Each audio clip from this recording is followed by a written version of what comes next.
Bom dia, bom dia, bom dia, Londrina, cidade maravilhosa. Mais uma vez estamos juntos neste sabadão para conversarmos a respeito de assuntos que normalmente fazem parte de um calendário, ou de curiosidades, ou de memes, ou de opinião da população que às vezes manda para a gente, né? Ou me encontro com essas pessoas nas ruas de Londrina dizendo: Marcão, esse tema é muito interessante, esse assunto eu gostaria que você tocasse, que você comentasse e que você divulgasse. Enfim, nós estamos no mês de outubro. Sempre a gente lembra de situações que acontecem em outubro, ou bandeiras que são levantadas em outubro, assim como são feitas em outros meses. Desta vez, nós temos o Outubro Rosa.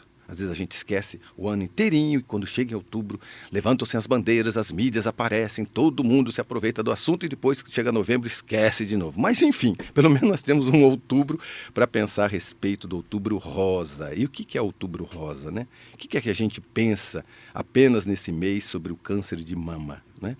Todos os nossos problemas, eu penso que tem a primeira solução é o diagnóstico, é o pensamento, é a gente ter o preconceito sendo cada vez mais desvendado, porque o que tem de fakecast, o que tem de mentira na internet, o que tem de coisa duvidosa que todo mundo acredita e sofre.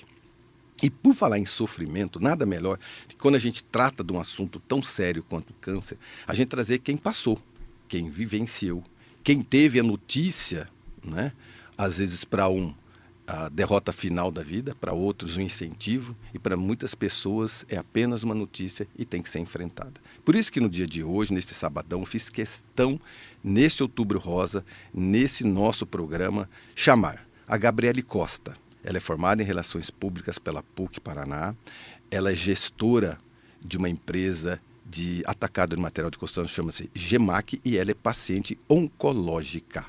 Então, ela é uma paciente.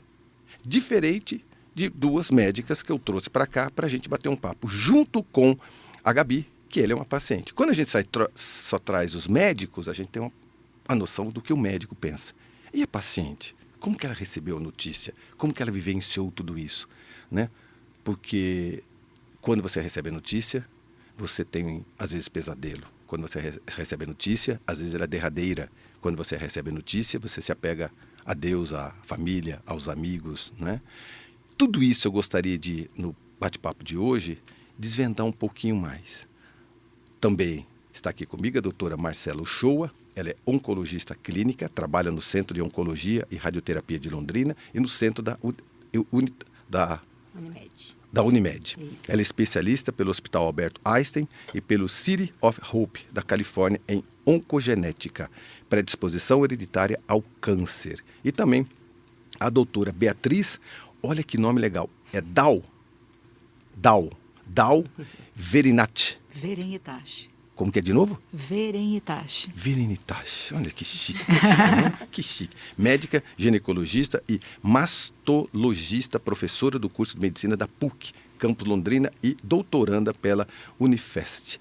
Meu bom dia a todos vocês. Eu vou começar com a Gabi. Gabi, bom dia. Você está estreando no podcast? Bom dia, Marcão. Obrigada pelo convite. Sim, eu estou estreando no podcast. O que é um podcast? É um bate-papo. Mas eu tô nervosa.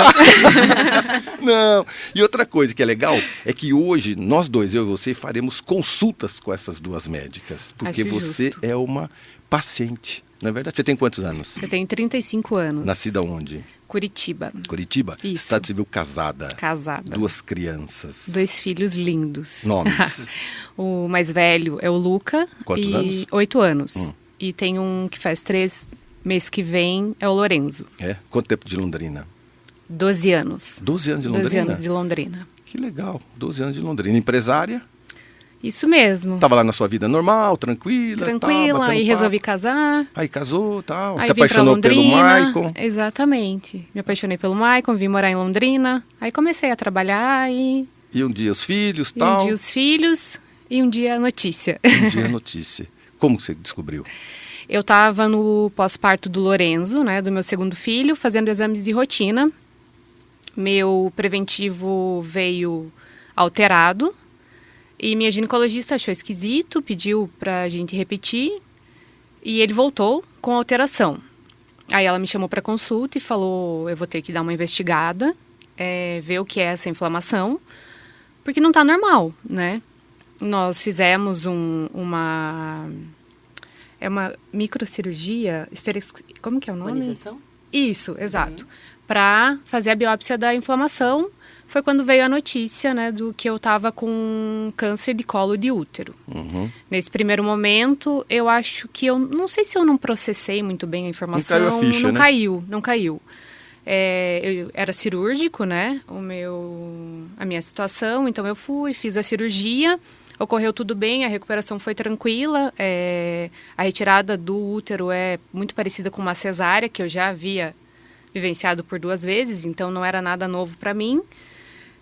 O médico que me acompanhou na época achou que não havia necessidade de um tratamento complementar, que a cirurgia tinha sido o suficiente e nós não fizemos. E no acompanhamento de rotina pós-cirurgia, nos exames de 6 meses, eu tive a notícia de que havia uma recidiva e que eu estava com as células espalhadas no meu peritônio. E aí, sim, para mim foi um baque. Então, aí foi um momento que a ficha caiu, que eu achei que eu morreria em 1 semana, eu entrei em pânico, eu deixei todo mundo louco, porque eu realmente achei que não tinha o que fazer, né? Quando você recebe a primeira notícia, para mim não foi tão impactante, mas uma recidiva, eu falei, peraí, agora já não dá mais, não tenho o que fazer. E aí fomos atrás de várias opiniões, corremos para São Paulo, eu e meu marido, para ver o que a gente faria, né? Como a gente enfrentaria essa nova etapa. E caímos nas mãos de um ótimo médico, uma excelente equipe, que falou, ele foi muito sincero comigo desde o início, falou que não era simples, que eu teria, né, um longo processo pela frente, mas que ele ia cuidar de mim, que ele e a equipe cuidariam de mim com todas as tecnologias, as melhores tecnologias que tinham no mercado. E aí eu dei início ao tratamento, eu iniciei logo de cara com quimioterapia, até ele falou assim para mim na primeira consulta, ele falou, volta para Londrina, nós vamos pedir todas as liberações, a gente vai, né, programar e você retorna para São Paulo quando a gente te chamar para fazer a químio.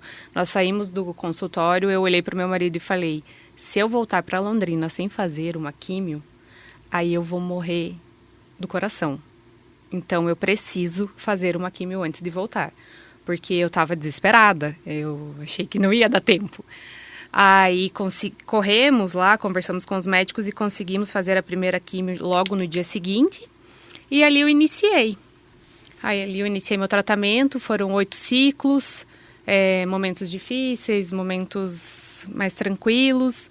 Mas eu acho que quando você se depara com a doença, quando você se depara com o início do tratamento, a cabeça é 70%, 80% do sucesso, né? Do sucesso do resultado. Então, foi difícil, lógico que foi, o início foi complicado, chorei por um bom período ali, acho que 1 mês, assim, eu chorava muito.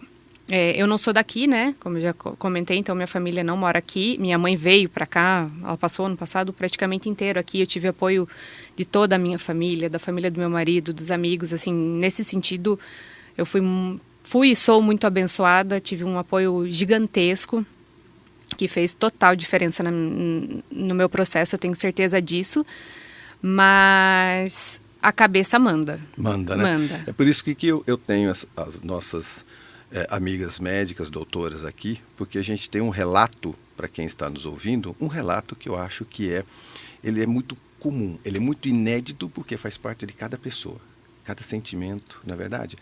Cada RG pensa de uma forma diferente. Mas a Gabi, ela retratou mais ou menos o que acontece com quase 100% das pessoas. São tomadas com um baque, né? Um susto. Por isso que cada vez mais a gente tem que comentar, para isso deixar de ser um tabu, para deixar de ser um segredo, para deixar de ser uma coisa que as pessoas quase não comentam e acham que é uma sentença de morte. Exato. Doutora Marcela Uchoa, bom dia. Bom dia. Falar câncer não é uma sentença de morte, não é? Sem dúvida nenhuma. Obrigada, gente, até pelo convite. É sempre bom estar aqui conversando com vocês. Sem dúvida, né? Hoje o câncer não é mais aquela situação de que tenho diagnóstico de câncer e vou morrer, né? Por isso, inclusive, que nós estamos aqui, existem, né, vários meses aí de conscientização de vários tipos de câncer, o Outubro Rosa é um deles, em que a gente começa a conversar, na verdade, a intensificar, porque é meu dia a dia, né, como eu sou oncologista, é nosso dia a dia conversar e tentar orientar cada vez mais, né, a população em relação a isso, porque um diagnóstico precoce traz cura, né, então a gente tem que tirar da cabeça que câncer não tem cura, né, talvez a gente confunda da cura em relação o câncer não tem cura, mas é porque a gente está longe de erradicar a doença, né? Então, a gente tem esse aumento da incidência, mas a cura existe, né? E quando a gente tem esse diagnóstico precoce, como a gente está cada vez mais trazendo mais tecnologias, trazendo mais estudos em relação a isso, porque hoje o mundo ainda não para de estudar, né? Não para, até porque, na verdade, em alguns lugares é a doença que mais mata hoje, né? Ou no mundo, né? Falando mundialmente, é a segunda doença que mais mata. Então, a gente precisa mudar isso. E tem como mudar. Tem como mudar. Quanto mais se comenta, quanto mais se fuça, quanto mais se pesquisa, mais se acha a cura. Doutora Beatriz, bom dia. Muito obrigado pela sua presença. Obrigada a você pelo convite. Obrigada às meninas por terem me incluído na roda. É bom a gente ter opinião de quem passou por isso e vocês que são médicas que convivem com isso diariamente. Sim, não é? Diariamente. Com certeza. E de uma certa forma, eu me incluo, me tornei par das minhas pacientes, porque também tenho uma irmã que teve câncer de mama com 39 anos. E é uma situação que às vezes eu comento, porque as pacientes se sentem identificadas, né, com essa situação. Eu digo a elas, olha, o câncer é a doença, eu penso, mais democrática que existe, porque a maior parte dos cânceres não é influenciada nem por fatores econômicos. A maior parte, alguns sim, mas a maior parte, o surgimento do câncer não tem relação com a classe social. Então, ele é democrático. Totalmente democrático, inclui todos. Então, todos estamos sujeitos a ter, pessoalmente, ou termos um membro da nossa família acometidos, então a gente realmente tem que falar sobre isso. Eu fico até magoada, confesso que o Outubro Rosa já me encantou mais, mas eu fico um pouco triste, justamente porque às vezes as pessoas se lembram de câncer de mama em outubro. Exato. E passa o resto do ano, sendo que a nossa realidade, né, é o ano inteiro. É o ano inteiro, todo dia. De janeiro a janeiro, a gente lidando com isso. Claro, existe um pouquinho, na rasteira do Outubro Rosa, a gente tem um pouco mais de demanda, mas o número de diagnósticos não é necessariamente aumentado em novembro, em dezembro, em janeiro, não é, né? Por causa do outubro.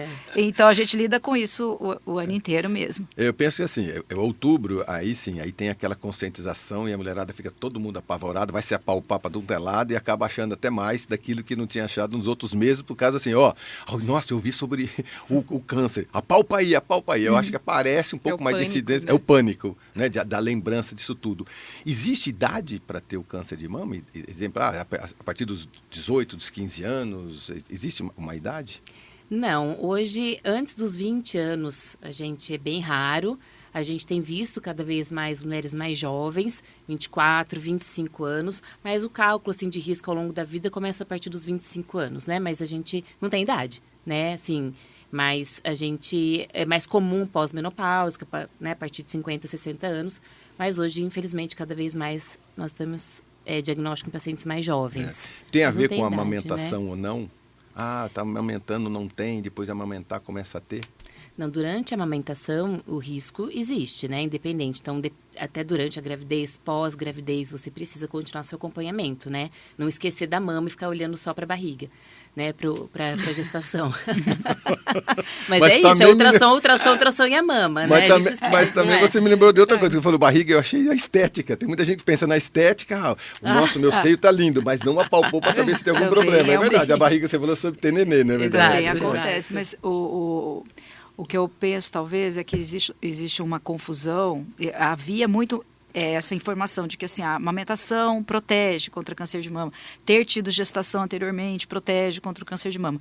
O fato é que esses fatores têm uma importância pequena diante de outros que a gente não domina. Por exemplo, nossa exposição a agentes carcinogênicos no ambiente, na alimentação, no nosso entorno, coisas que a gente não tem alcance para controlar. Exato. E fatores genéticos que a gente, infelizmente, ainda não conhece o DNA a fundo para conhecer exatamente qual é o risco individual de cada pessoa na suscetibilidade do câncer, enfim. Isso que você comentou já teve muita importância, mas eu brinco com as minhas pacientes assim, olha, se amamentar bastasse, a gente servia de ama de leite para todo o condomínio inteiro e está tudo certo. Então, infelizmente, não tem essa potência de uma vacina, nem o fato de ter amamentado, nem o fato de ter gestado. A gente isso não elimina o risco. De jeito nenhum, é multifatorial, né? Câncer são vários fatores que aumentam. Né? Multifatorial. Multifatorial. Né? Quando você fala multifatorial, exemplifica. Ele depende muito também. Uma alimentação, grupo genético, aquilo que se vive, o esporte que não se pratica. É um conceito, né? É um complemento de situações. Né? Não é apenas uma. Não, aquela ali é porque você tem mais idade. Não, porque você fumou. Eu sei de muita gente que fumou a vida inteira e bebe a vida inteira. Meu Deus, vai para mulher com 80, 90 anos, não tem nada. Né? O contrário é verdadeiro, né? Mas, doutor, eu gabaritei minha vida, né? Estou gabaritando minha vida. Atividade física, sou saudável. Mas não é isso. Não é isso, não é. São N fatores. E o mundo que a gente vive hoje, né? Exatamente isso. O ambiente, coisas que a gente não consegue controlar. Por isso que nós estamos vivendo um momento que as pacientes estão ficando as pessoas estão ficando mais doentes. Por quê? Por todas essas situações de carcinógenos, o ar que a gente respira também, não quero pavorar aqui, mas a gente tem carcinógeno, o mundo que a gente vive hoje. Antigamente, a avó, bisavó colhia o que em comia, casa, né? o que comia. Uma vez você comentou comigo, tudo que está plantado, como que é? A dieta divina? Se Deus não criou, não coma. O pudim deu na árvore? Não deu. O pão francês deu na árvore? Não deu. Nossa, nem fale de salsicha perto de mim. Né? Não é verdade? A gente eu costumo dizer para as pacientes assim, olha, mas o que eu vou comer? Eu falo assim, vou simplificar para você. Você vai se dirigir ao sacolão e ao açougue. Então, esquece as gôndolas do supermercado, onde tem o macarrão, a farinha e os industrializados. Você vai ao sacolão e ao açougue. Se você encontrar sua comida no sacolão ou na feira e no açougue, tá certo. É uma outra forma de dizer. Exato, dieta divina, exato. Deu na árvore, né? Pastor, deu na árvore, no rio, no lago e coma, senão... É isso. Foi isso que eu falei. E tudo aquilo que você vivenciou, Gabi, tem a ver com isso também, porque você não parou de treinar, você não parou de se exercitar, independente da notícia ter vindo para você de uma forma assim muito... aterroriza mesmo, né? Inesperada, né? Inesperada, porque eu penso assim, as pessoas às vezes não comentam, eu acho que tinha que comentar mais, sabe? As pessoas ficam assustadas. Eu sou de uma época que quando você comentava a palavra câncer, cara, era uma sentença de morte mesmo. Sim, total. Mesmo, né?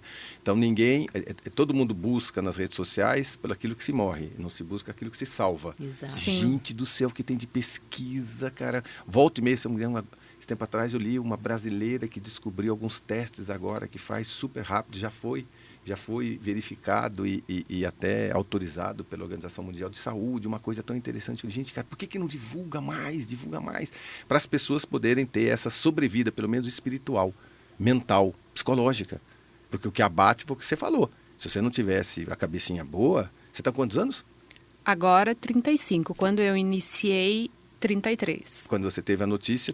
o início ali da cirurgia, enfim, 33. 33, né? O exercício físico, pelas suas recomendações, continuou fazendo parte do seu dia a dia? Com certeza. Eu já era uma coisa que eu praticava, né? Sempre gostei, mas não parei em momento nenhum, até porque os médicos pedem isso, né? Se exercitem, porque em muitos casos... a atividade física, ela tem o poder de prevenir. Doutoras, me corrijam se eu estiver falando alguma besteira. Perfeito. E em muitos casos até curar, né? Então, a hora que eu consegui encarar as coisas com um pouco mais de tranquilidade, eu pensei, vamos lá. Eu não tenho impedimento físico, eu não tinha dor. Então, isso era uma vantagem muito grande no meu caso. Eu posso... me tratar, eu tenho uma rede de apoio maravilhosa, enfim, eles estão me dando essa condição de cuidar de mim nesse momento. E então eu quero dar o melhor que eu puder para mim, né? Eu tô me tratando, eu já tô com uma equipe médica, os remédios necessários, então agora eu vou fazer a minha parte. O que que eu posso fazer? Eu posso comer bem, eu posso me exercitar e acho que o pilar principal, né, o mais importante, a tua fé, né, o momento que você se conecta com Deus, com a tua crença e entrega realmente aquele momento, aquela fase que você está vivendo, em busca de um objetivo maior. Então, não parei a atividade física em momento nenhum. De trabalhar também não, né? Trabalhar também não. Eu fiquei em casa, acho que uns 2 meses, porque eu tenho essa facilidade, né, de trabalhar de casa. O pessoal evitava de me mandar as coisas para não me deixar nervosa, enfim, para não me incomodar. Eles foram muito bacanas, toda a nossa equipe da empresa, mas eu não parei. Eu não parei porque eu acho que se você para, se você se coloca naquela situação, estou doente, tudo fica mais difícil. Então, assim, eu me trato até hoje, né? Eu sigo em acompanhamento, mas eu brinco com as pessoas que, sei lá, eu finjo que não é comigo, não. Você tem câncer? Não sei, será? Tô me tratando, É mais ou menos levando. isso que a gente gostaria, doutoras, de ter as nossas pacientes. É um exemplo, né? Na verdade, a literatura médica ela é muito clara que o trabalho é benéfico no tratamento oncológico, entendeu? Se manter em atividade laborativa, né, profissional. Você falou várias vezes questão de rede de apoio, é fundamental para que a pessoa passe pelo câncer de uma forma menos lesiva, esse apoio social, familiar, quando existe a possibilidade conjugal. Mas a gente sabe que no câncer de mama tem alguns dados alarmantes, inclusive chegando perto de 70% de divórcios durante o tratamento oncológico. Esse dado é importante, hein? Sim, muito. É muito. Porque são mulheres muitas vezes jovens, com filhos Sim. pequenos e que simplesmente o companheiro abandona. Você está brincando que Não, esse não índice estou brincando. é alto assim? É alto assim. É alto. E às vezes eu acho, às vezes deve ser até subestimado alguns dados, porque muitas pessoas não têm uniões oficiais, né? Não tem casamento, então são uniões estáveis que simplesmente se afastam. E aí essa rede de apoio acaba sendo substituída em alguns momentos por ONGs, né? Associações de pacientes, que eu acho que também cumprem um papel fenomenal. Sim. Nessa substituição do que às vezes carece na família, tanto financeiramente quanto um suporte logístico, afetivo. Então, esse é super importante. E o trabalho, quem se mantém trabalhando tem menos incidência de ansiedade e depressão durante o tratamento oncológico. Qual que é o problema? Até a gente chegou a pautar aqui para entrar na nossa conversa, eu acho importante comentar a questão de como que o empresário ou o patrão pode colaborar. O câncer de mama, por exemplo, não dá estabilidade no emprego durante o tratamento. E eu já tive incontáveis pacientes que foram demitidas durante o tratamento oncológico. Então, você imagina, não é como uma gestação, entendeu? E se a pessoa não solicitar o auxílio-doença, por exemplo, e não tiver no INSS, ela pode ser mandada embora durante o tratamento, como já aconteceu com várias mulheres. Isso é muito sério. Então, você fica, às vezes, numa situação em que a paciente chega e fala assim, doutor, eu posso trabalhar? Eu falo, você pode. Como é teu patrão? Eu preciso contar no meu trabalho? Eu falo, você não tem obrigação de contar, mas vamos lá. É possível ter uma parceria com o teu empregador? Ele vai entender tuas faltas, porque você vai faltar. Alguma parte do seu tratamento você vai faltar bastante. Como é tua empresa nesse sentido? O pessoal te compreende? É possível? Às vezes o patrão diz assim, prefiro que você se afaste desde o início, porque aí eu substituo tua função e aí a empresa fica mais organizada, vamos dizer assim. Ok, ela tem direito a esse afastamento se for CLT, né? Mas se a pessoa for autônoma ou, por exemplo, tem alguma função, ela não quer se afastar, ela se mantém trabalhando e ela começa a faltar, ela pode ser demitida. Entendi. Conforme a percepção da empresa em relação a isso, né? Então, é um assunto, assim, muito... Eu gosto muito de conversar sobre isso, sabe, Marcão, com as minhas pacientes. Porque extremamente importante. A gente tem que... Porque, assim, ninguém fala isso para elas. Ninguém chega para uma paciente e fala assim, olha, você talvez enfrente dificuldades financeiras.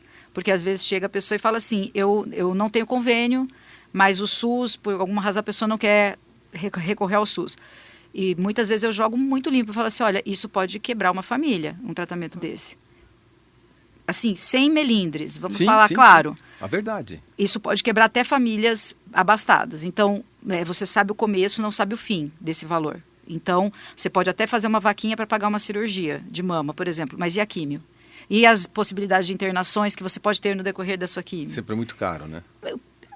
poucas famílias, eu acho, considerando a nossa sociedade brasileira, poucas famílias têm condições de suportar um tratamento desse Exato. pagando, Entendi. entendeu? Então, Né? a gente tem que pensar no que é a média da nossa população que a gente atende, média, né? exatamente. E eu acho que vale muito a pena ter conversas assim muito francas com as pacientes, nesse sentido, inclusive. Falar sobre reprodução, falar sobre como você já teve todos os filhos que você pretende ter, o seu tratamento pode te impactar assim, assim, assim. E tem que ser claro e às vezes não é. Tem que ser claro. Porque às vezes você pensa no lado da saúde, mas o ambiente social, Mas isso também é saúde, Marcão. Sim. Não é? Sim. Saúde financeira também é saúde. Ansiedade gerada por dívidas também é doença. Com certeza. Também adoece Né? as pessoas. Adoece. Exato. Pior é prognóstico. Piora prognóstico, inclusive. Então, eu penso que é papel nosso, médicos, Sim. falar sobre isso também. Isso também envolve o tratamento da paciente. Também envolve o contexto que ela está vivendo. Conto ou não para os meus filhos? Isso é uma pergunta comum, né, Marcelo? Exato. Filhos pequenos. Como que eu conto que eu tenho câncer de mama? Como que eu conto que eu tenho um câncer de colo? Crianças pequenas.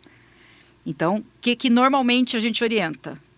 Comente dentro do que essa criança consegue Entende, compreender. né? Mamãe está doente, mamãe está fazendo um tratamento. Mamãe vai perder cabelo, mamãe vai ficar enjoada, em vários momentos vou estar muito cansada, mas eu estou aqui, vovó está aqui, o papai está aqui, entendeu? Quem vai te buscar na escola? Porque a criança é muito imediatista, né? Ela quer saber da Sim, rotininha dela, assim. Aquela rotina, pequena A pequena rotina. rotininha, quem vai fazer o leitinho dela, para ela deitar de noite se a mãe estiver muito cansada.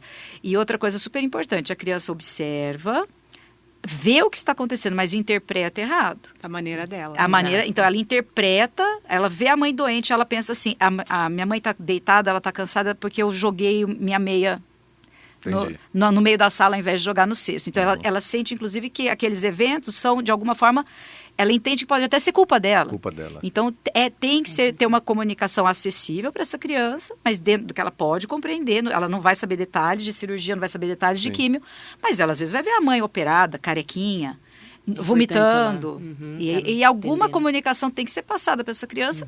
E a maioria aceita, compreende, se preocupa com a mamãe, preocupa. começa a interagir. Mãe, então eu vou levar esse copo para você lá na pia, porque você está cansada hoje. E começa, inclusive, a participar da rotina. Fazer com que aquilo seja participativo na família. Exatamente. Meu pequenininho, até mesmo agora, que ele já está quase completando 3 anos, ele não tem noção, até porque agora eu já estou bem, né? Já voltou o cabelo e tudo mais. Mas o mais velho, ele teve toda essa vivência, assim, a gente contou para ele sabia da cirurgia. Então, ele já sabia que tinha acontecido alguma coisa, que ele não poderia ter mais um irmão, que era uma vontade que nós tínhamos. Então, assim, de primeiro momento foi até a minha maior chateação, não poder ter mais um filho. E nós contamos que havia uma doença, enfim, mas nós demoramos a usar a palavra câncer. E como eu usei peruca durante todo o tratamento, foi uma opção minha, eu tiro o chapéu, assim, de uma forma imensa para quem assume, para quem... Porque às vezes as pessoas nem conseguem usar, não se reconhecem, enfim. Mas foi uma maneira que eu encontrei até para eu me sentir um pouco melhor. Eu não queria... que as pessoas olhassem para mim com pena, entendeu? Porque eu, estando careca, me tratando, chegava no hospital e via alguém, eu sentia pena, entendeu? É uma coisa assim inevitável, a gente não faz por mal, mas você bate o olho assim e fala, putz, tá passando por esse tratamento. E você não queria provocar aquilo. E eu não também. queria provocar aquilo para mim, entendeu? Eu não queria aquele olhar para mim. Então, assim, eu optei por isso. Quando começou a cair, eu já fui raspei e coloquei uma peruca, uma prótese que é colada. Sofri horrores a primeira semana porque ela machuca, enfim. Depois acostumei. Mas quando nós contamos e não usamos a palavra, ele olhava na peruca e via. Ele via e falava, mãe, você tá mentindo pra mim, eu tô vendo, você tá careca. E eu tentava enrolar ele e tal, mas ele foi... Aí chegou um momento que eu falei, não, filho, é isso. É isso sim, mas a mamãe tá se tratando, a mamãe tá bem, a mamãe vai ficar bem. E ele entendeu, com certeza, né, sofreu, teve os medos dele. Eu sei que eu tô no radar dele, porque quando ele vê alguma coisa diferente assim comigo, ele já pergunta, mãe, o que tá acontecendo? O que foi? O que é isso? Esses tempos atrás que eu fiz sessão de rádio, eu estava marcada, ele viu. Nossa, ele foi, sentou no sofá e ali ele já amuou e ficou quietinho. E eu percebi, Fui, inventei uma desculpa para ele, passou. Ele mudou na hora, o semblante. Então, assim, as crianças sofrem. Sim. Então, a gente tem que tentar levar isso de uma forma mais tranquila. Não transformar isso num abismo. Ao contrário, são essas passagens entre a realidade e a fantasia da criança. É a sabedoria entre a realidade e a fantasia da criança. Amigos, nós estamos saindo para o nosso primeiro intervalo comercial e a gente já volta com a Gabriele Costa e as doutoras Marcelo Shoa e Beatriz Dal. Que nome chique. O sobrenome outro é qualquer mesmo? Verenitash. Verenitash. Mais chique É o que ainda. é? Russo? O que É é? russo. É russo? Que maravilha. Já pensou? Já pensou? Já. A gente já volta, não. Sai daí, estamos batendo papo sobre Outubro Rosa. Muito bem, nós estamos de volta e o bate-papo hoje não apenas do Outubro Rosa tratando do câncer de mama, mas o câncer como um todo. Estou aqui com a Gabriele Costa. Ela é Relações Públicas, ela é CEO, ou seja, ela é administradora, ela é dona de uma empresa e ela é paciente oncológica. Estou também com a doutora Marcelo Shoa e a doutora Beatriz Dal.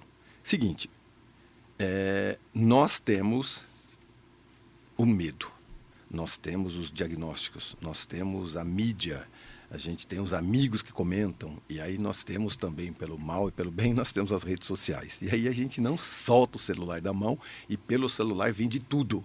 Vem receita, vem mandinga, vem notícia boa, vem notícia ruim, e a cabeça da gente faz o quê? Vira um parafuso, né? Tudo aquilo que você acha que é interessante, é para ralar caroço de azeitona e colocar musgo não sei das quantas, e colocar lá no sol poente, virado para não sei para onde, vai fazer bem. E aí todo mundo começa a tomar aquilo e a gente não chega num diagnóstico preciso. Mas o que mais interessa para todos nós é quando a gente reúne profissionais e uma paciente. Porque quando você reúne paciente, só pacientes, fica uma dúvida e cada um se compara. Mas quando a gente reúne exatamente médicos e o paciente, é como se a gente estivesse fazendo uma grande consulta para todos nós que estamos aqui, ouvindo, na verdade, assistindo e também tendo as grandes dúvidas sobre o câncer. Vacina. Existe muito mitos e verdades sobre a vacina. Eu ouço, eu leio muito, assisto muita coisa sobre a vacina. Vamos desmistificar a vacina, por gentileza. Em relação à vacina de mama, a gente ainda não tem, né? Em relação ao câncer de mama, mas falando mais agora do colo do útero, o colo de útero ainda é uma realidade, né? A gente tem diagnóstico, infelizmente, né? Porque dá pra gente fazer prevenção, e hoje a gente tem a vacina porque o colo de útero é relacionado à infecção por HPV, né, que é um vírus, e que hoje a gente tem acesso à vacina do HPV, inclusive em rede pública, posto de saúde, acesso gratuito à população, né? Então, meninos e meninas, crianças, 9 anos para 6 anos, 9 para meninas também, né? E meninos... A 14, iniciar, né? Iniciar. Dá pra gente oferecer essa vacina e futuramente... E sim, se todo mundo for aderido a isso, né, tiver essa aderência nacional, a gente vai acabar com o câncer de colo de útero. Você está brincando? Sim. Cara, sim, então... a gente consegue reafirmar isso? Sim. Se tiver campanha, tiver aderência, tiver manifestação, se tiver divulgação... Sem dúvida. Já hoje o câncer de colo de útero perdeu o posto ele era até bem recente o câncer que mais matava mulheres no Brasil. Ele perdeu esse posto para o câncer de mama. E ele perdeu esse posto porque existe a vacinação para o HPV, que diminui a incidência do câncer de colo de útero e, inclusive, a gravidade dos casos. Se a mulher, por exemplo, as mulheres da minha geração, que não se vacinaram quando eram adolescentes, porque nem existia essa vacina. Então, nós somos convidadas a ir também nos vacinar, porque o HPV, ele é um vírus, Marcão, é bem importante que se diga assim, o HPV está presente em todo mundo que é sexualmente ativo. 100%, sim, praticamente, das pessoas. Então, ele é um vírus presente. No Brasil, a positividade, se você pegar e coletar DNA do trato ginecológico da população... é o vírus da verruga. Sim, né? É o vírus da verruga. É um vírus diferente, é uma mesma HPV, família. Mas, mesma família. Vamos lá, galera, eu tenho. Mas na verdade, sem constrangimento algum, todo mundo deve ter... A população feminina sexualmente ativa, 90% é positiva para HPV. Então, não é considerado nenhum crime a pessoa ter HPV. Todo mundo tem. Agora, essa pessoa vai manifestar a doença, câncer de colo de útero, aí entra numa questão que eu até ia comentar no primeiro bloco, acabou passando. a suscetibilidade, ou seja, como cada organismo reage ao mesmo agente. Por que que em mim eu tenho meus HPVs, com certeza em algum momento adquiridos? Por que que nunca se manifestaram em mim na forma de câncer, em outras pessoas sim? Existe sim uma suscetibilidade que aí entra numa questão que hoje em dia em câncer tudo é pensado dessa maneira. Por que que meus genes me defendem de uma forma e os genes da Gabi não a defenderam dessa forma? O que que aconteceu? Quais são as nossas diferenças? O nosso DNA ainda não é um livro totalmente aberto. A gente não conhece esses detalhes ainda.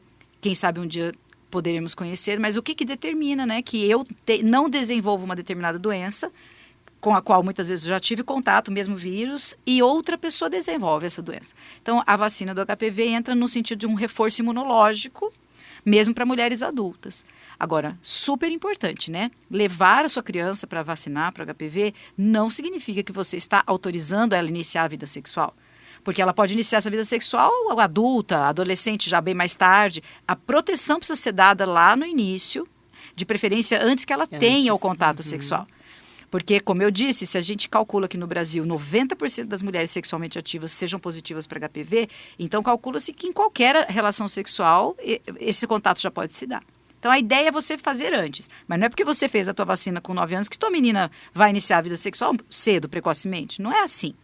Então é importantíssimo tirar os preconceitos relacionados a essa vacina. Falta uma inteligência emocional para isso, não é verdade? Sim. Leva a criança para tomar a vacina e fala, é uma vacina. Pronto. Acabou. Pronto, sem detalhes. Não é? Inclusive Sim. quem teve diagnóstico, né, Gabi? Tem Sim. a indicação de fazer a vacina. A vacina. Ah, é? Você tinha feito a vacina ou não? Tinha feito depois de adulta, né? Depois de adulta, né? Depois de adulta. Então, mais uma vez, salienta mais uma vez, por favor, doutoras, a vacina, ela existe, a vacina cura, Salva a vacina vidas. salva vidas vidas. e pode erradicar isso no Brasil. Pode. Sim. E a vacina... Esse é o objetivo. O objetivo. E a A vacina para o força-tarefa. HPV, existem vacinas, claro, existe um tipo que é comercializado pela saúde, né, pela suplementar, e um tipo que existe no SUS, mas é bem importante reforçar, eu sou extremamente fã do SUS. O que tem no SUS é suficiente, é boa, protege, então não tem que necessariamente, ela é muito cara essa vacina na rede privada. Então a pessoa não tem condições de comprar na rede privada, não tem problema nenhum. Eu levo minhas filhas para vacinar no posto de saúde do meu bairro. Deixa eu ver, você falou que você é fã do SUS. Eu também. Porque não são muitos os países no mundo que têm uma rede como Nenhum, né? tem. Não Brasil tem. não tem. Não Gente, tem. a gente fala, todo mundo mete a boca. Pessoal, ninguém está varrendo os problemas para baixo do tapete. Não. Nem fazendo propaganda política, não é nada disso não. Eu gosto de discutir com pessoas que assim, você já foi para a Rússia? Você já foi para os Estados Unidos? Você já foi para países grandes? País pequenininho, não. Ah, eu fui lá na Suíça, é legal. Tá, a Suíça é o tamanho ovo. Ah, eu fui lá para a Espanha. São países pequenos. A própria Itália é um país pequeno. Estou falando país grande, como o Brasil. Gente, a rede do SUS, ela é maravilhosa, ela é gigantesca. Cara, Sim. quando você vai para a Amazônia tem, quando você vai lá para o Acre tem, lugares distantes tem. Então, eu concordo, eu sempre falo muito bem do SUS, que atende, tem grandes profissionais de ponta. Agora, no Covid, agora na dengue, cara, o SUS salvou vida nessa Londrina, você não sabe como. Você ia para os sem dúvida. postinhos por aí, o pessoal estava extremamente preparado, as enfermeiras, os médicos extremamente preparados, na linha de frente. Com Porque quem certeza. faz 1, 2, 3 vezes por hora o tratamento, ali tinha que ser assim, ó, a toque de caixa. É que às vezes a gente não está preparado para picos, né? Picos. Na verdade, de repente aparece no posto de saúde 1.000 pessoas de uma vez, em função de um montão de problema. Mas então, a vacina está aí e precisa ser aplicada e a gente precisa desmistificar, na verdade? Com é isso, né? certeza. E sabe uma coisa, Marcão, que eu acho legal falar também em relação aos médicos, né? Tava falando do SUS e médicos. Isso eu ouvi de pessoas fora do país. Eu acho que eu perguntei como era a saúde. Eu estava comentando no meu caso e tal com um cara fora e eu perguntei como era no país dele. E ele falou assim, ó, com certeza aqui você vai encontrar uma estrutura física muito boa. Você vai chegar num hospital maravilhoso, enfim, você vai ter uma ótima hotelaria. Mas ele falou assim, ele foi curto e grosso, mas médicos como os brasileiros não existem no mundo. Então, às vezes, a gente não dá valor ao que a gente tem Mas dentro não de mesmo, casa, né? exatamente. Eu fiquei tão feliz quando eu escutei aquilo, eu falei, bom, então eu estou em ótimas mãos. Porque eu acho que, assim, o detalhe, a dedicação, o cuidado Pode ser que seja cultural, né? Provavelmente seja uma coisa assim cultural, mas ouvir que você está nas mãos de possivelmente os melhores é muito importante. É lógico que a tecnologia de pesquisa e tudo mais encontrada fora é enorme, mas o que a gente tem aqui dentro é muito bom. Então, assim, ouça o que estão dizendo, obedeça o que os médicos estão pedindo, né? Acredite. Exato. Se tem como prevenir, se tem como evitar, por que não? Exatamente. Ô Marcela, você fez especialização, a oncologia, no seu caso, você também tem uma especialização muito boa, que é a genética, né? Exato. Você estudou muito, você estuda muito a parte da genética, né? Eu acho tão importante. Para mim tinha que ser assim, na crista de todos, ou na ponta de todos os médicos, tinha que ser o geneticista. Na minha opinião, pessoal. Minha. Por quê? Você senta lá com ele e fala, tá, o que serei eu? O que serei eu? Cada um é indivíduo, Não cada um é um indivíduo, né? Aí eu vou lá no médico, enfim, de todas as outras patologias, é diferente. Você chega no geneticista e fala, tá, me estuda, eu sou quem? Eu sou filho mais do meu pai, mais da minha mãe, do meu avô, da minha avó. E a partir disso, para baixo, você procura todo. Quer dizer, minha opinião pessoal. Sim. E eu sei o tanto é que você estuda. Geneticamente, a gente busca e encontra hoje cada vez mais resultado, né? Graças a Deus, Graças a Deus. E o câncer é uma doença genética, né, Marcão? Não que seja hereditário em todo momento, né? Mas o câncer é uma doença genética. Hoje, a gente tem cada vez mais estudado essa área, porque os tratamentos também são guiados por alterações genéticas do tumor. Então, a gente está incluindo isso cada vez mais no nosso dia a dia como oncologista, né? E da parte de genética hereditária, porque a gente tem o câncer, ele é genético, né? Uma doença genética, porque tem alterações ali nas células do DNA, da célula tumoral, mas a minoria, 10% mais ou menos, são hereditários. A maioria, a alteração genética a gente adquire ao longo da vida, por tudo que a gente já conversou aqui hoje, né, em relação a riscos e tal. Né? A maioria, 80%. Inclusive, a alteração hereditária, sozinha, não desenvolve um câncer. Ela só vai desenvolver um câncer depois que ela ligar. E como é que ela liga? Com alterações adquiridas ao longo da vida. Então, você ter uma mutação hereditária que está no seu sangue e que pode aumentar seu risco, não quer dizer que você vai ter câncer. Entendi, quer dizer que seu risco aumenta e depende de outros fatores para que isso aconteça. E parece que é tão chato quando a gente fala, você bebe. Aí você fala, lá vai você, Marcão, você é careta. Eu falei, não, cara, só estou perguntando para você. Eu tenho medo, tá. Mas ontem mesmo eu fui num velório de uma pessoa, mãe de uma colaboradora nossa, né? E aí eu falei, tadinha, né? 75 anos, né? Tadinha. O João tava junto, né, cara? A gente foi lá e tal. E aí ela faleceu tão cedo e tal. Aí a filha falou assim, fumava 5 carteiras de maço por dia. Eu falei, o quê? Sua mãe? Eu falei, fumava 5 carteiras de maço por dia e tomava uma meia dúzia de cerveja. Eu falei, não, calma aí. Calma aí. Eu tava com dó daquela senhora, mas ela procurou. Então. Eu falei, na hora, não que eu enxuguei a lágrima e fiquei arrependido de ter chorado. Não, mas aos 75 anos, faz 50 anos que ela fumava um monte, né, João? Foi isso, né? Bebia um monte, fumava um monte. A própria família olhou e falou assim, ela procurou. Gente, também não tem como dar chance pro azar. Exato. Não dá para dar chance pro azar, bem, né? Se você tem... Se o câncer... Me disseram que todo mundo tem câncer? Todo mundo tem. Ele só tá quietinho, é mais ou menos isso? Não. É um mito, não? Não, eu tenho um conceito que eu acho bem legal, de que se a gente não morrer de acidente, não morrer do coração, a morte vai acabar sendo por algum câncer. Imagine que a gente erradique tudo. Imagine que a gente nunca mais tenha doença nenhuma de outras coisas, metabólicas, que todo mundo seja magro. Em algum momento, o câncer vai aparecer porque ele é uma falha num mecanismo de controle. Eu gosto dessa palavra. Ele é uma falhazinha. Nunca pra gente achar que é uma coisa do destino, do capeta. Não, na célula por DNA mesmo. Gabi, você passou por isso. Tem falado, meu Deus, eu fui amaldiçoado, meu Deus, eu fiz alguma cagada. Não é nada disso, não. É uma falha no sistema. Ele tá todo ali, tudo certinho. É uma falha no sistema, Marcão. Uma falha no sistema. Dá um... Os guardiões falharam e o ladrão foi lá e tomou posse. Como se fosse assim. Eu gosto de dizer assim, é como se fosse uma linha de produção de uma fábrica em que falhou um controle de uma peça. Imagina lá que o teu carro é de qualquer marca, sei lá, e aí falhou aquele câmbio, e aí essa empresa identifica como que uma empresa, enormes empresas, por exemplo, do ramo automobilístico, fazem recall de, às vezes, séries inteiras de carros. Você fala, cara, como eles não viram isso passando? Pronto, o corpo humano também não vê, às vezes, passando. Só que não tem como fazer recall. Então, Entendi. às vezes, aquela célula se alterou, por causa disso que a Marcela falou, N agentes que a gente está exposto, nossa predisposição genética, ela se alterou. Nossa defesa não identificou, porque o câncer também é isso, ele se especializa em ir burlando todos os nossos mecanismos de defesa. Silencioso, sorrateiro, e ele vai burlando todos os mecanismos imunológicos que o corpo apresenta. Aí ele vai por um lado, vai por outro, pronto. Não foi identificada aquela célula original, acabou. Ele forma a colônia dele. Uhul, tá o todo mundo clone aqui, dele. os erradinhos. Aí pronto, é isso aí, vira gangue. E aí essa gangue vira o tumor. Isso é o tumor. Então não é que a gente tem o câncer, a gente tem as células, todo mundo tem célula, todo mundo tem o DNA que pode desenvolver a doença. Entendi. Exato. E se marcar bobeira, vira uma gangue e essa gangue invade o nosso corpo. Com gravidades variáveis, evidentemente, Sem né? Conforme onde ela surgiu, qual é o órgão. Tamanho. Sim, tamanho, Tempo tempo de que você detectou. Exatamente. Por falar nisso, a gente volta daqui a pouquinho, após o nosso breve intervalo comercial, para falar a respeito de diagnósticos, precaução e exames. Quando é que a gente precisa fazer tudo isso? Porque aqui nós estamos mostrando diagnóstico, adorei sobre a vacina.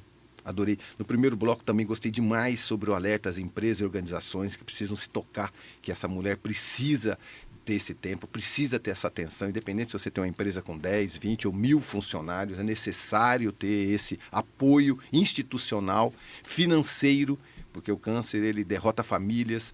Eu não sabia desse índice gigantesco de separações. Lógico, a mulher está passando por aquilo, às vezes o marido não entende, o companheiro não entende, ela muda o corpo e o cara quer mudar de mulher. Que barbaridade. A gente já volta, não sai daí. Voltaremos para discutir não só o Outubro Rosa, mas o câncer como um todo. Muito bem, nós estamos de volta com um bate-papo muito interessante a respeito do câncer, né? Porque a gente já comentou que a palavra por si só traz medo, aborrecimento, dúvidas, ansiedade, depressão, e que cada vez mais a gente tem que descobrir o que às vezes é um tumor, o que é um câncer. Tanto é que tem perguntas assim, top 10 das perguntas mais evidentes em todos os consultórios, né, e também dos pacientes, são aquelas mais óbvias e que as médicas estão aqui exatamente para tirar essa nossa dúvida. Tem muita coisa muito comum, né, Gabi? Porque também você, como paciente, teve as suas dúvidas. Para exemplificar tudo isso, nós anotamos algumas que eu gostaria que você até comentasse. Quais são essas dúvidas mais comuns que a gente tem quando a gente se depara com um problema como o câncer?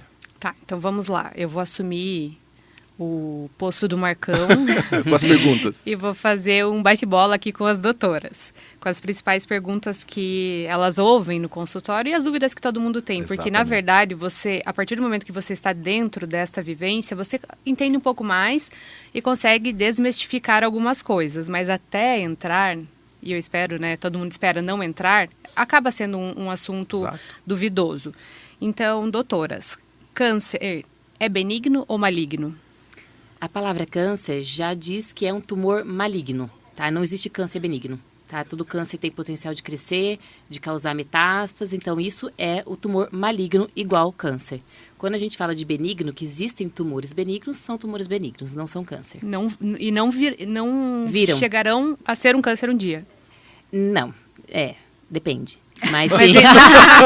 mas em isso sua já vem maioria, muito- não. Não, na maioria não. Tumor é tumor, câncer é câncer. Câncer é Falou que é câncer. câncer, Tumor é câncer. benigno. Mas aí, vamos lá, vou puxar um pouquinho a sardinha para o meu lado, que é um assunto super importante, que eu acho necessário a gente usar um espaço como esse para esclarecer sempre. Em relação a como que eu vou saber, então, qual que é o tumor, o benigno ou o maligno, afinal de contas, né? Porque para paciente, todo tumor é ruim. É ruim até prova em contrário. Então, quem vai provar para ela se ele é o maligno, que aí é o câncer, ou se ele é benigno ou que totalmente diferente do câncer. Então, vamos lá, falando um pouquinho sobre os exames de mama, porque a gente vai descobrir isso a partir da realização de uma investigação, certo? Então, quem que tem que fazer exame de mama, independente de sentir nódulo ou não nódulo, é toda mulher acima de 40 anos tem que ir e se submeter à realização de uma mamografia, que é o principal exame nessa faixa etária, tá, Marcão? Então aqui, ó, mães, irmãs, amigas de vocês, todo mundo, 40 anos, não sente nada, vai fazer mamografia todo ano. Independente. Certo? Independente. Vai entrar na rotina, certo? Vai ter que fazer todo ano, junto lá com a parte ginecológica, normalmente, é quando agrega e se faz. E vai fazer qual exame? Mamografia. Ah, mas a minha mama é densa, que é uma coisa muito comum hoje das mulheres ouvirem e virem falar pra gente. A mamografia dói, eu tenho prótese. Eu vou fazer essa mamografia do mesmo jeito? Vai. Por que a mamografia é o principal exame? O principal exame por quê? É o que tem a melhor resolução espacial, é o que vê menores partículas. Não tem ultrassom que substitua a mamografia, nem ressonância. Quero deixar muito claro aqui que tem muita gente que acha que porque é um exame mais recente, né, criado mais recentemente, ele é melhor do que a mamografia. Para a busca do tumor de mama, não é o melhor exame. Então, continuamos falando assim, da mamografia como sendo o principal primeiro exame da paciente que não sente nada. Agora, vamos falar de quem sente algo, porque aí a gente foge um pouco do exame de rotina, certo? Quando a gente sente algo, já sai da rotina. Detectei alguma coisa em mim, ou o meu ginecologista detectou algo em mim. Então, aí o exame sai do que seria uma rotina, então a gente vai entrar no processo de investigação. E aí, nesse processo de investigação, a gente vai lançar mão, o médico, o gineco, o mastologista ou o onco, quem estiver atendendo essa paciente, vai lançar mão do que for necessário numa sequência que é estabelecida, lógico, pela ciência médica. Então, muitas vezes será um ultrassom, que vai vir num primeiro momento, e muitas vezes serão necessárias biópsias de mama. E aí, as biópsias é que, em última instância, vão diferenciar o que é o câncer do que é o tumor benigno. Mas nem sempre é necessário que elas sejam feitas, tá? Então, não é todo mundo que tem um nódulo mamário que vai precisar de biópsia. Porque, em algumas situações, ele é muito evidente que a natureza dele é benigna. Baseado em que isso? Formato, como ele se apresenta tanto na mão da gente, né? Como a gente sente ele, de uma forma clara, assim, falando português mais simples. E no momento que você realiza um ultrassom de mama, o que ele vai ser, como ele vai aparecer ali. As características dele ali. Aí sim, vai haver ou não a necessidade de uma investigação adicional, certo? Entendi. E quem tem prótese, doutora, corre um risco maior de ter câncer de mama? A prótese é um assunto delicioso, né? Porque assim, as pacientes têm inúmeras curiosidades. Se a prótese estoura quando a gente faz mamografia, a resposta é não. Se a prótese impede a gente de visualizar a glândula mamária, a resposta é não. A prótese causa câncer de mama? Não, a prótese é segura nesse sentido. Existem algumas condições clínicas raras que estão surgindo aí na literatura, alguns relatos da interação da prótese com o corpo da mulher. Existe um linfoma muito raro associado ao surgimento associado à prótese, certo? Mas tinha prótese que tem 40 anos, a mulher 30, fez a 1900 e bolinha. Eu não sei se aquele plástico... Inclusive, essas próteses já saíram do mercado. São outras questões, né, Marcão? Inclusive, assim, nem é o caso aqui de se a prótese faz mal para o corpo humano ou não. Isso é um outro assunto, dá para outro podcast inteirinho. Aí chama os cirurgiões plásticos também, e aí dá briga. Mas, em termos, assim, do câncer de mama, né? A prótese, ela piora a nossa vida? Não. Ela impede que a gente realize nossos exames? Não. Então, pode pôr a tua prótese, se for teu desejo, mas vai fazer mamografia. Mamografia. Quando chegar na idade, vai fazer mamografia. De todos os exames, mamografia. Sempre é o principal exame. Não é arcaico. Eu fico até magoada, gente. Tenho vontade até eu fico triste quando a pessoa fala, ai, que exame antigo, porque aperta a minha mama. Eu falo, gente, para fazer uma colonoscopia, você gasta um dia antes fazendo dieta e lavando o intestino. Aí você vai no dia, seda, faz o exame. No dia seguinte, você ainda está com a sedação do dia anterior, não pode nem dirigir. 3 dias para fazer um exame. Mamografia, 5 minutos na sala, Vai embora. E vai embora. Então, assim, é um exame muito rápido e pelo que ele agrega de vantagens, é o único exame que mostrou mundialmente efeito na redução de mortalidade de câncer de mama. Exato. É o único. O ultrassom sozinho não serve, gente. Não serve, sinto muito, porque eu sei que ele é mais confortável. E a ressonância não substitui a mamografia. E o que você mais recebe, então, de crítica é porque ele dói um pouco. Porque dói um pouco. É uma queixa muito principal. comum. Mas doer e viver é melhor, não é? E não dói. E doer, claro enfrentar que um tratamento, né? Entre doer um exame e doer um tratamento, não é muito melhor Claro exame? que a sensibilidade é uma coisa individual. Lógico. Talvez para algumas pessoas a mama incomode. Porém, vamos pensar, é rápido demais de fazer e é uma vez por ano. Raramente a pessoa faz 2 ao ano. Então, assim, é um sofrimento bem dentro do suportável, Bem né? dentro. Próxima pergunta, Gabi. Trauma local, uma queda, uma batida, como já foi dito até aqui, um coice de cavalo no seio, na mama, levaria a um câncer? Não. Isso é muito comum, muito comum. A gente já começa a fazer a anamnese, né? Conversa ali no consultório. O que levou a paciente, como é que foi, como é que ela descobriu. E quando tem paciente que passou por um trauma ali na mama local, doutora, é porque meu filho bateu a cabeça, e depois disso começou a crescer, e depois disso, enfim, aí eu costumo dizer, não, isso levou você a fazer algum exame de mama e fazer o diagnóstico, mas com certeza isso não levou ao seu câncer, trauma não causa câncer. E todo caso de câncer de mama, existe a necessidade de retirar a mama? O tratamento cirúrgico, ele ainda faz parte do tratamento de câncer de mama para a absoluta maioria das mulheres, certo? Exceção a mulher que tenha câncer de mama e não opere. Agora, qual tipo de cirurgia vai ser feita, isso hoje é uma conversa, assim... A amplitude de tipos de cirurgia que pode ser feita hoje é enorme, então não dá para a gente generalizar de forma nenhuma que todo mundo vai perder a mama. Existem cirurgias hoje muito econômicas em termos de remoção da glândula e existem cada vez mais estudos no sentido de diminuir isso cada vez mais, diminuir a cirurgia de mama, e curiosamente tem uma coisa que eu acho muito interessante, assim, a mama é um órgão que a mulher negocia muito, Marcão. Mulher negocia a mama. Se você diz para uma pessoa que ela tem um câncer de cólon, Marcela trata os cânceres de intestino, por exemplo. Você diz, olha, você vai ter que infelizmente ficar com a bolsinha, não tem jeito. A bolsinha, porque o seu intestino vai perder um pedaço muito grande, a bolsinha vai ser permanente. A pessoa vai lamentar, evidentemente. Sim. Mas duvido que a pessoa negocie centímetros de intestino, entendeu? Entendi. Na mama, a mulher barganha. É uma negociação que não termina. Mas você tem o apelo da questão do feminino muito grande, sim. E a mulher brasileira, muito vinculada à questão estética. Sim. Ela negocia a mama. Mas não é possível, então eu tenho realmente que perder a mama. E você diz, olha, mas assim, o tumor às vezes é necessário, você precisa erradicar a glândula toda e fica uma negociação, assim, às vezes muito difícil da pessoa compreender e, curiosamente, às vezes, para a mama que não tem nada, para a mama saudável, ela quer tirar a mama inteira. Para não passar de novo por isso, né? Inclusive, falando nisso, tem muita gente que tem medo de fazer teste genético porque acha que com o teste vindo positivo a gente vai tirar a mama toda dela. Isso também não é verdade. Não é toda alteração hereditária que a gente tem indicação igual a Angelina Jolie, né? Entendi. Tirou a mama preventivamente, sim. Tem algumas situações que vale a pena, né? O risco diminui 90%, 95% de probabilidade de desenvolver câncer. Mas mesmo depende da idade, depende de N fatores para a gente indicar. Então não é sempre que a gente tem que tirar, a gente tem que ser muito... Inclusive mama saudável, né?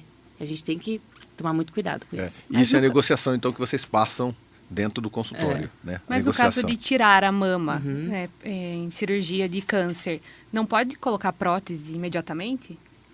Essa também é um outro grande campo. De alguns anos para cá, praticamente não se fala em cirurgia de mama se você não associar alguma técnica de reparação, né? Essas técnicas de reparação nem sempre são a prótese, às vezes vão ser tecidos do próprio corpo, gordura do próprio corpo. Existem infinitas possibilidades. Até ótimas mas pode tatuagens, ser no mesmo né? momento. Tatuagem de mamilo para Roberta substituir Peixoto, mamilo. se eu não me engano, a Roberta sim. Peixoto está nos Estados Unidos, né? Eu vi alguns trabalhos dela, falei, não, você está de brincadeira comigo. Fica cara. perfeito. Muito legal, né? Cara, sensacional. Fica tridimensional. Londrina e o Paraná e o Brasil ficaram pequeno para ela. Está lá nos Estados Unidos fazendo verdade. E pode ser feito no mesmo momento, quando bem, assim, avaliado por um cirurgião, dá para ser no mesmo momento. Mas eu quero até deixar uma coisa muito clara, assim, porque as pacientes sofrem muito com isso e não é possível para todas as mulheres que isso seja feito por duas questões. Ou, às vezes, uma questão clínica, que o tumor dela não permite, por N razões, que é difícil detalhar aqui.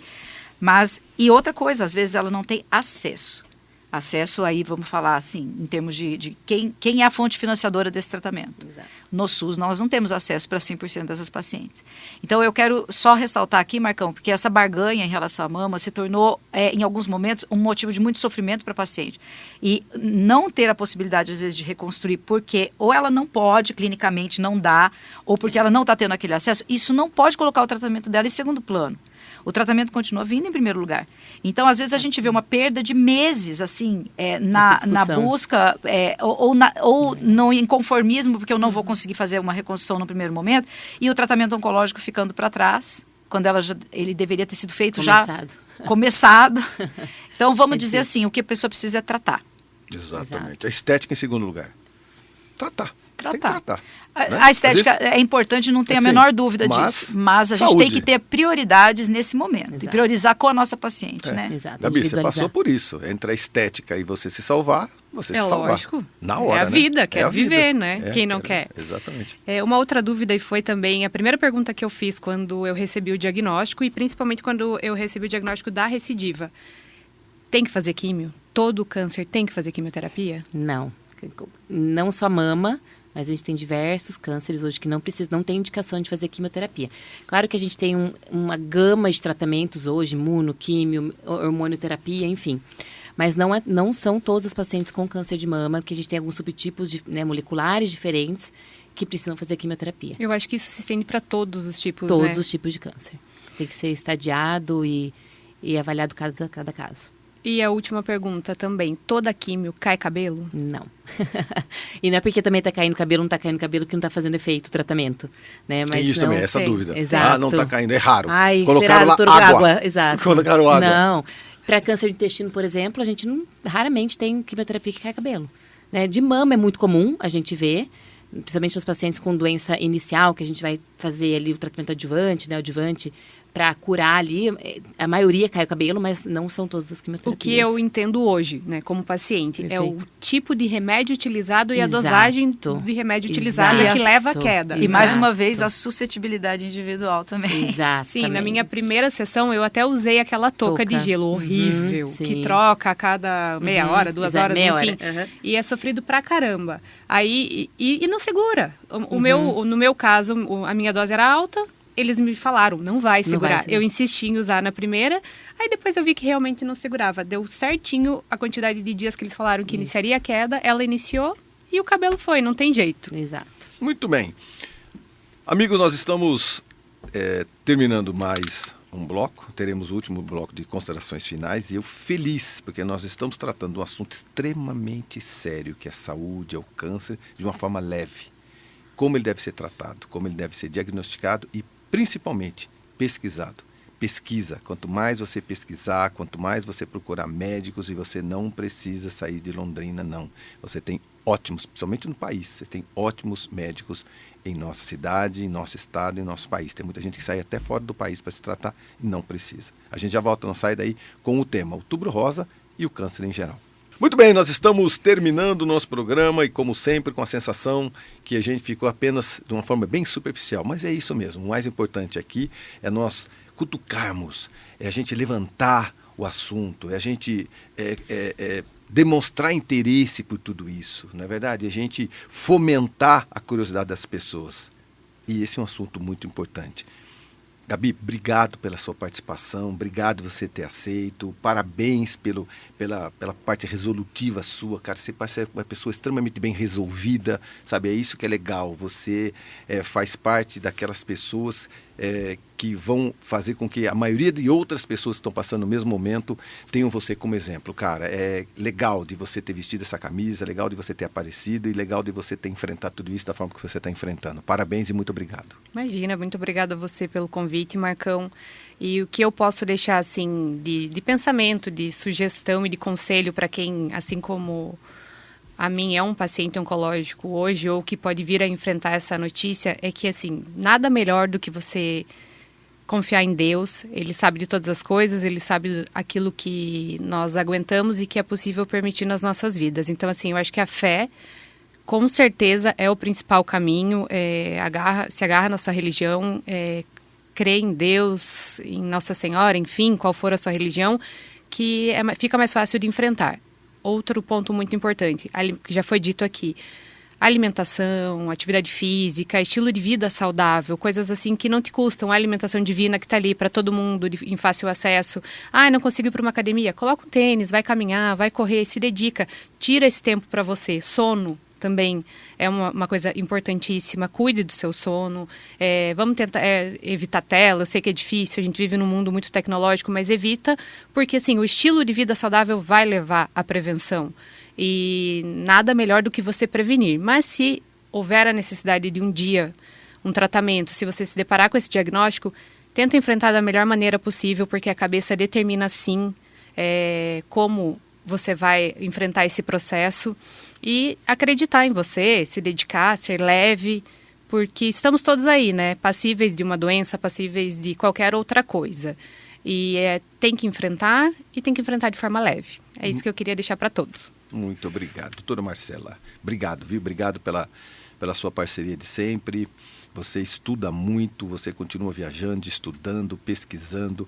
É uma das únicas oncologistas, geneticistas que nós temos no estado do Paraná, e não é exagero, né? Eu tenho muito orgulho de poder trabalhar com você, de ter sua amizade e saber que você se preocupa muito. E isso é de família, né? De seu pai. E vamos embora, e vamos salvar a gente. Obrigada, Marcão. Obrigado, sempre um prazer. E o que eu queria deixar, né, lembrar os ouvintes e os que estão nos assistindo, que você é único, né?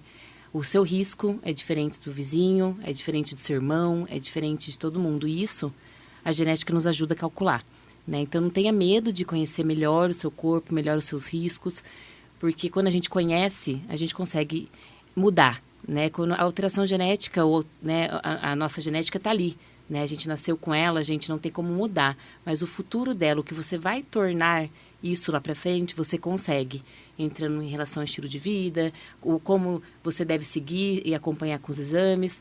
A gente tem que parar de colocar todo mundo no mesmo balaio e fazer o mesmo caminho para todo mundo, porque cada um é único, né? E você conhecendo isso, com certeza, você vai aumentar o seu tempo de vida e ficar menos doente. A gente tem que parar de tratar, né? A gente tem que começar a cuidar para as pessoas não ficarem doentes. A geneticista falando que cada um de nós é único, é extremamente verdadeiro, né? Sim. Porque não dá para tratar todo mundo num balaio, né? A geneticista pega o que é você único no mundo e faz com que você tenha uma noção exata do teu bisavô, do teu avô, dos seus pais, que formaram o que é você hoje. Sem né? dúvida nenhuma. E te ajudar a não ficar doente. É. Né? O teu contato, qual é? Marcelo Shoa. Marcelo Shoa, doutora Marcelo Shoa no Instagram. Tá bom. Tá bom. Doutor Marcelo Shoa. Qualquer Isso. dúvida, pessoal, geneticista, oncologista. Obrigado, viu? Obrigado pela sua presença. Tá? Estou muito feliz de a sua descendência russa. Vocês vieram para cá faz muito tempo? Nós temos que fazer um podcast só sobre os russos. Cara. Nós somos únicos. Cara, eu sou apaixonado por todas essas etnias que transformaram essa cidade em 90 anos. Cara. Com certeza. Londrina é muito especial mesmo. Muito, muito. Obrigado pela sua presença. Imagina, é um prazer estar aqui. Eu queria só, como mensagem final, dizer que existem alguns sinais e sintomas aqui que eu quero ressaltar com quem está nos ouvindo, para que vocês ouçam e falem para suas mulheres, né? Todas nós temos as nossas mulheres das nossas vidas. Então, vamos lá, Marcão. Assim, a dor é uma péssima conselheira e isso é uma mensagem que eu quero deixar, porque quem tem dor na mama fica às vezes muito preocupada e a dor não quer dizer nada do ponto de vista de câncer, certo? Então, a mama que dói não quer dizer que tenha câncer, aliás, na maioria das vezes é o inverso disso. Então, a mulher que não tem dor, ela muitas vezes negligencia também a realização dos seus exames periódicos, porque ela não tem dor, então ela entende que ela não tem nada grave. Então, eu quero deixar aqui ressaltado que, independente do sintoma que você tenha, os exames periódicos têm que ser feitos. Agora, o que deve chamar a sua atenção? Então, por favor, não atrase a procura ao médico. Se você sentir algum nódulo novo, algum nódulo diferente que você observou, espera um ciclo menstrual, espera 2 ciclos menstruais, mas não mais do que isso. Se aquele nódulo não regredir, você sentiu ele é novo na sua vida e você menstruou uma vez, menstruou 2 e ele permanece ali, procure o seu médico, atualize seus exames, mesmo que o exame de 6 meses antes estivesse normal, por exemplo. Outra coisa, se você observar alguma deformidade na sua mama, você se olhou no espelho, e por isso basta uma vez por mês você dar uma checada na sua mama. O autoexame é isso, é uma checada. Então você observou, sua mama está deformada para um lado ou para outro, meu mamilo está diferente, o formato da minha mama está diferente, tem um ponto aqui que está retraindo. Olha, eu movimento meu braço, coloco assim acima da minha cabeça e vejo que tem um ponto da minha mama que está repuxando para dentro. Procure, valorize. Feridas que não cicatrizam na mama. Então, uma ferida que você passou lá sua pomadinha, seu unguento, mas ela deu 2, 3 semanas e nada dela melhorar, procure tudo que não segue o seu ciclo natural. Então, uma espinha na mama vai melhorar com 10 dias, entendeu? Você está amamentando, a sua mama ficou vermelha. Não melhorou, você deu uma mais, esvaziou aquela mama de novo, esvaziou 2 dias seguidos, a mama continua vermelha, continua dura, procure atendimento, valorize o seu sintoma, tá? Bom, era isso que eu queria deixar. não tenham vergonha, porque o câncer de mama não é uma doença, não é culpa de ninguém, é uma doença que acontece, pode acontecer com qualquer um de nós. Quero dizer que o SUS em Londrina está extremamente bem estruturado, tá, Marcão? Deixar uma mensagem aí de quem dependa de SUS, não tenha receio. Eu atendi essa semana mesmo 2 pacientes que pagaram exames, numa condição financeira difícil, mas elas pagaram exames e chegaram no SUS literalmente no dia seguinte. E falaram, doutor, eu fiz minha biópsia ontem, paguei para fazer porque eu achei que a minha consulta aqui ia demorar. E aí eu falei, nossa, então tá, a biópsia que você fez a gente vai utilizar, você pode me trazer o resultado, a gente vai utilizar, mas às vezes é um dinheiro que para ela teria feito falta. Entendeu? Então, o SUS em Londrina está muito bem estruturado. Eu quero deixar elogios aqui, porque a nossa estrutura é muito satisfatória a nível de SUS. E são direitos garantidos no sistema de saúde brasileiro aos pacientes que têm câncer. E as pessoas têm que conhecer isso. Exatamente. Existem. Né? Exatamente. Então, o acesso ao SUS, aqui em Londrina, tá, na nossa regional de saúde, né? Está muito bem organizado, então fica aí uma mensagem positiva de que você pode sim usar a rede pública, porque a assistência está garantida.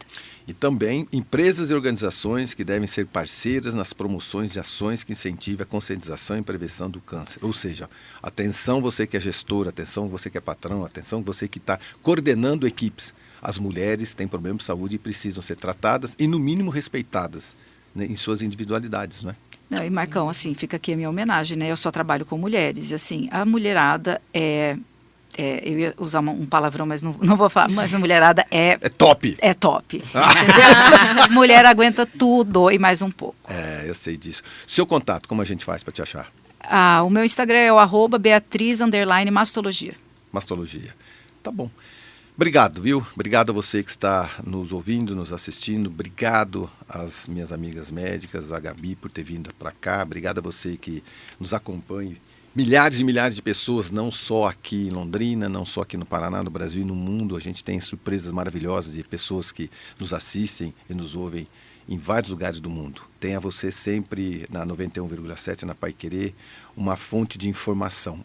Mais uma vez eu repito, nós temos aqui, às vezes, um assunto que a gente não consegue ser tão aprofundado.